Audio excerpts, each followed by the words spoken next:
Today someone said, I ask him to calm down, but he doesn't.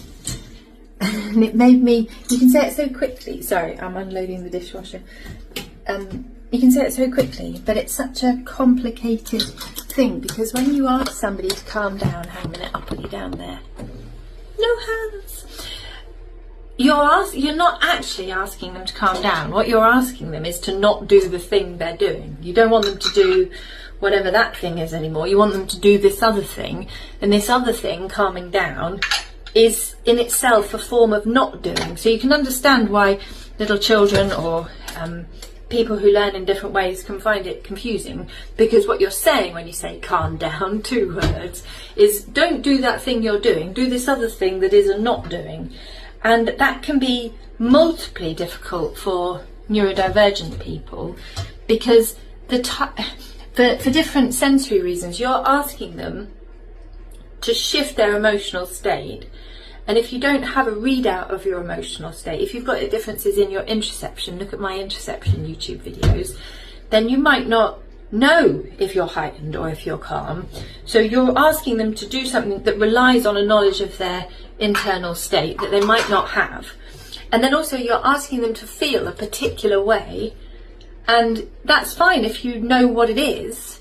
But if you've never had an experience of feeling calm, or if you've not been able to register an experience of feeling calm, or if when you were feeling calm, that has not been tagged as this is the feeling of calm in my mind, then when I ask you to do that, I'm asking you to not do a thing that you're tangibly doing, to do this other thing that's a sort of untangible, abstract thing, and you might not even have a knowledge of what that other thing is. So it's a bit like me jumping out at somebody and saying, do a standard deviation, and I bet your head goes, oh, hang on a minute, I've heard that before.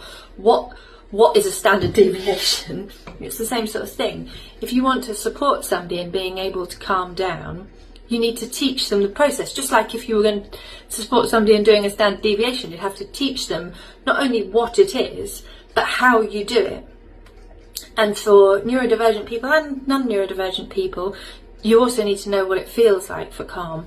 So in order for somebody to be able to follow the instruction of calm down, they need to know what calm feels like. And to know that, they need to have had experiences of feeling calm. And if you exist in worlds that presume a neurotype you don't own, in sensory environments, or often anything other than calming for you, you might not have had that experience. So finding them opportunities to have that experience of calm, finding them locations and spaces and places where they can feel calm, supporting them into getting to a place of calm, and then when they're there, registering it and saying, this is you calm.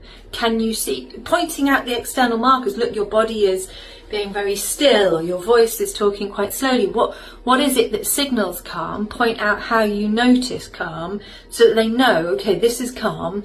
That's what I'm being directed to do when somebody says calm down. And then the next thing you want to teach is how. How do you get to calm? And actually you can have fun teaching things like this. You can play games where you get excited and then you calm down. And it could be, I think of the children's game where you sing the song about the sleeping lions, sleeping bunnies.